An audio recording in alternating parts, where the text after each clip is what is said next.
செய்திகள். நாளை திங்கட்கிழமை எல்ஐசி அலுவலகங்கள் திறந்திருக்கும் என்று எல்ஐசி அறிவித்துள்ளது. மியான்மரில் ஏற்பட்ட சக்தி வாய்ந்த நிலநடுக்கம் காரணமாக பலியானோரின் எண்ணிக்கை 1644ஆக உயர்ந்துள்ளதாக அந்நாட்டு அரசு தெரிவித்துள்ளது. இன்று சென்னை ஜவஹர்லால் நேரு மைதானத்தில் இரவு 7 மணிக்கு கால்பந்து போட்டி நடக்க உள்ளதால் போக்குவரத்து மாற்றம் செய்யப்பட்டுள்ளதாக காவல்துறை தகவல் தெரிவித்துள்ளது. கவுண்டரில் எடுத்த ரயில் டிக்கெட்டை ஆன்லைன் மூலம் ரத்து செய்யலாம் என்று ஒன்றிய அமைச்சர் அஸ்வினி வைஷ்ணவ் அவர்கள் தகவல் தெரிவித்துள்ளார். அமலாக்கத்துறை இதுவரை 22,000 கோடி பணத்தை கைப்பற்றியுள்ளதாக பிரதமர் நரேந்திர மோடி அவர்கள் தெரிவித்துள்ளார். மியான்மரில் நேற்று முன்தினம் நிலநடுக்கம் ஏற்பட்டது. இந்நிலையில் நேற்று மீண்டும் நிலநடுக்கம் ஏற்பட்டுள்ளது. இது ரிக்டர் அளவுகோலில் 5.1 பதிவாகியுள்ளது. அடுத்தடுத்து ஏற்படும் நிலநடுக்கத்தின் காரணமாக அந்நாட்டு மக்கள் பீதியடைந்துள்ளனர். தெலுங்கு வருடப்பிறப்பையொட்டி முதலமைச்சர் மு.க.ஸ்டாலின் அவர்கள் உகாதி வாழ்த்து தெரிவித்துள்ளார். ஓசூரில் ஆவணமின்றி இயக்கப்பட்ட 13 ஆம்னி பேருந்துகள் பறிமுதல் செய்யப்பட்டது. பிரேசில் லெஜண்ட்ஸ் இந்தியன் லெஜண்ட்ஸ் அணிகளுக்கு இடையிலான கால்பந்து போட்டியை காண மெட்ரோவில் இலவசமாக பயணிக்கலாம் என்று அறிவிக்கப்பட்டுள்ளது. மியான்மர் மற்றும் தாய்லாந்தில் நிலநடுக்கத்தால் பாதிக்கப்பட்ட தமிழர்கள் தொடர்பு கொள்வதற்கு மேற்கண்ட இந்த உதவி எண்களை அயலக தமிழர் நலத்துறை அறிவித்துள்ளது. ஈரோடு கரூர் ரோட்டில் உள்ள சோலாரில் கட்டப்பட்டு வரும் புதிய பஸ் ஸ்டாண்ட் கட்டுமான பணிகள் வருகின்ற மே 31ஆம் தேதிக்குள் நிறைவு செய்ய முடிவு செய்யப்பட்டுள்ளதாக அதிகாரிகள் தகவல் தெரிவித்துள்ளனர். மியான்மர் நிலநடுக்கம் குறித்து கவலை தெரிவித்துள்ள பிரதமர் நரேந்திர மோடி அவர்கள் இந்தியா சார்பில் உடனடியாக சிறப்பு விமானத்தில் 15 டன் நிவாரணப் பொருட்கள் அனுப்பி வைக்கப்பட்டது. சென்னையில் ஹைடெக் சிட்டி வெகு விரைவில் அமையும் என்று அமைச்சர் TRB ராஜா அவர்கள் தெரிவித்துள்ளார். திருவான்மியூர் மருந்தீஸ்வரர் கோவிலில் வருகின்ற ஏப்ரல் 3ஆம் தேதி பங்குனி உத்தர திருவிழா கொடியேற்றத்துடன் தொடங்குகிறது. 32 கோடி ரூபாய் மதிப்பில் காவல்துறைக்கு புதிய வாகனங்கள் சேவையை முதலமைச்சர் மு.க.ஸ்டாலின் அவர்கள் தொடங்கி வைத்தார். 22 கேரட் ஆபண தங்கத்தின் விலை சவரனுக்கு 160 ரூபாய் அதிகரித்து ஒரு சவரன் 66,880 ரூபாய்க்கு விற்பனையாகிறது. அதேபோல் 1 கிராம் வெள்ளியின் விலை கிராமிற்கு 1 ரூபாய் குறைந்து 1 கிராம் வெள்ளி 113 ரூபாய்க்கு விற்பனை செய்யப்பட்டு வருகிறது. ஆசியா உள்கட்டமைப்பு முதலீட்டு வங்கி அதிகாரிகள் சென்னை மெட்ரோ ரயில் 2ஆம் கட்ட திட்டம் குறித்து ஆய்வு மேற்கொண்டனர்.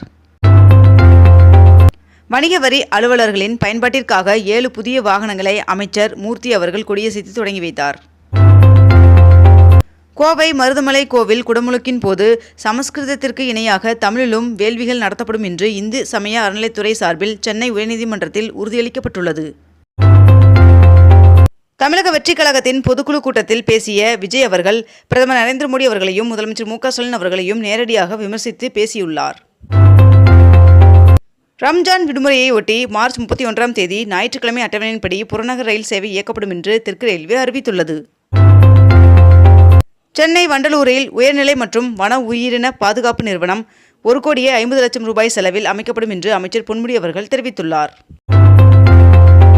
சேலம் ஏற்காட்டில் கோடை விழாவிற்காக 15,000க்கும் மேற்பட்ட பூந்தொட்டிகளில் 50க்கும் மேற்பட்ட வகைகளில் வண்ண மலர் நாற்றுக்கள் நடும் பணியில் தோட்டக்கலைத்துறையினர் ஈடுபட்டுள்ளனர். தமிழ்நாடு ஆதிதிராவிடர் மற்றும் வீட்டு வசதி மேம்பாட்டு வாரிய தலைவராக இளையராஜா அவர்களை நியமனம் செய்து தமிழ்நாடு அரசு உத்தரவு பிறப்பித்துள்ளது.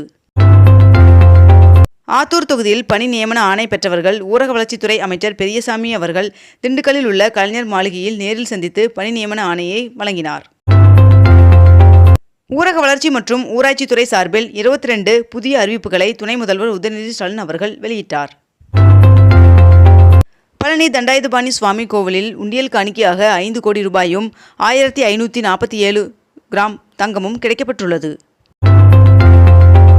எலைட் திட்டத்தில் பயன்பெறும் விளையாட்டு வீரர்களின் எண்ணிக்கை 25லிருந்து 50ஆக உயர்ந்துள்ளதாக துணை முதல்வர் உதயநிதி ஸ்டாலின் அவர்கள் தெரிவித்துள்ளார். வாழ்ந்து காட்டுவோம் 3.0 திட்டம் 120 வட்டாரங்களில் 1000 கோடியில் துவங்கப்படும் என்று துணை முதல்வர் உதயநிதி ஸ்டாலின் அவர்கள் தெரிவித்துள்ளார். ஈரோடு மற்றும் திருப்பூர் மாவட்ட தட்கோ தொழில்பேட்டைகளில் தொழில் துவங்க அரிய வாய்ப்பு ஏற்படுத்தப்பட்டுள்ளதாக தமிழ்நாடு அரசு தரப்பில் தகவல் தெரிவிக்கப்பட்டுள்ளது.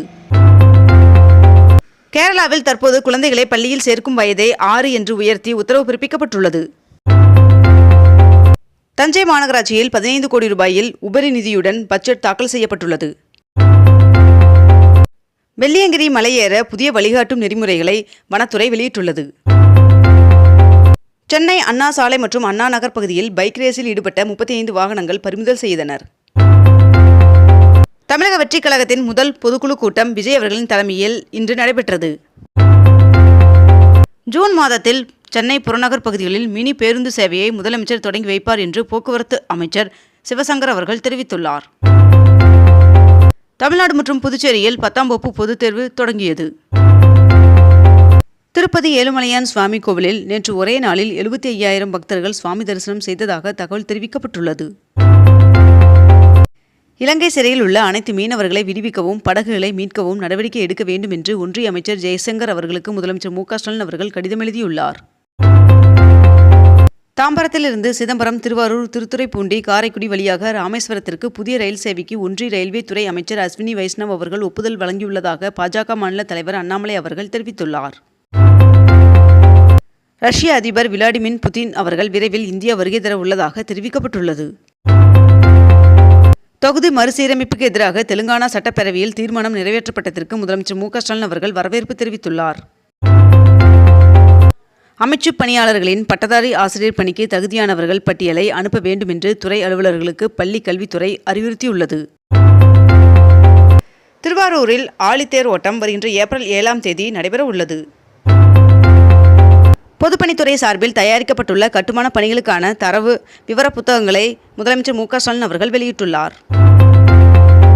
இசையமைப்பாளர் இளையராஜா அவர்களின் பிறந்த நாளான ஜூன் 2ஆம் தேதி அவருக்கு தமிழ்நாடு அரசு சார்பில் பாராட்டு விழா நடத்தப்படும் என்று முதலமைச்சர் மு க ஸ்டாலின் அவர்கள் அறிவித்துள்ளார். கோவை சிங்காநல்லூரில் சர்வதேச கிரிக்கெட் அரங்கம் தொடர்பாக மதிப்பீடு குறிப்புகள் முன்மொழியப்பட்டது. முதலமைச்சரின் சிறு விளையாட்டு அரங்கங்கள் 19 சட்டமன்ற தொகுதிகளில் நிறுவப்பட்டு வருவதாக தெரிவிக்கப்பட்டுள்ளது. முதலமைச்சர் மு க ஸ்டாலின் அவர்கள் வக்பு சட்டத்திருத்த மசோதாவிற்கு எதிராக தமிழ்நாடு சட்டப்பேரவையில் தனி தீர்மானம் நிறைவேற்றினார். ஊட்டி, கொடைக்கானல், ஏற்காடு, நீலகிரி உட்பட தமிழ்நாட்டின் மலைப்பகுதியில் உள்ள அங்கீகரிக்கப்படாத மனைகள் மற்றும் மனைப்பிரிவுகள் வரன்முறைக்கு விண்ணப்பிக்க கால அவகாசம் நவம்பர் 30ஆம் தேதி வரை நீட்டிக்கப்பட்டுள்ளது. 12ஆம் வகுப்பு பொதுத் தேர்வு முடிவுகள் வருகின்ற மே 5ஆம் தேதி மேற்கண்ட இந்த இணையதளத்தில் வெளியிடப்பட உள்ளதாக தெரிவிக்கப்பட்டுள்ளது. சிக்னலில் உள்கட்டமைப்பு பணிகள் நடைபெற்று வருவதால் ஈரோடு ஜோலார்பேட்டை இடையே ரயில் சேவைகள் பகுதியாக ரத்து செய்யப்படுவதாக தெற்கு ரயில்வே அறிவித்துள்ளது. ஆண்டாள் கோவிலில் திருக்கல்யாண பந்தல் உள் அலங்கார பணி தீவிரமாக நடைபெற்று வருகிறது. இந்நிலையில் வருகின்ற ஏப்ரல் 3ஆம் தேதி கொடியேற்றமும் ஏப்ரல் 11ஆம் தேதி திருக்கல்யாணமும் நடைபெற உள்ளது. இத்துடன் இன்றைய தலைப்புச் செய்திகள் நிறைவடைகின்றன. மேலும் இதுபோன்ற அண்மை தகவல்களை உடனுக்குடன் தெரிந்து கொள்ள அக்னிபூ சேனலை சப்ஸ்கிரைப் செய்து கொண்டு தொடர்ந்து இணைந்திருங்கள். நன்றி, வணக்கம்.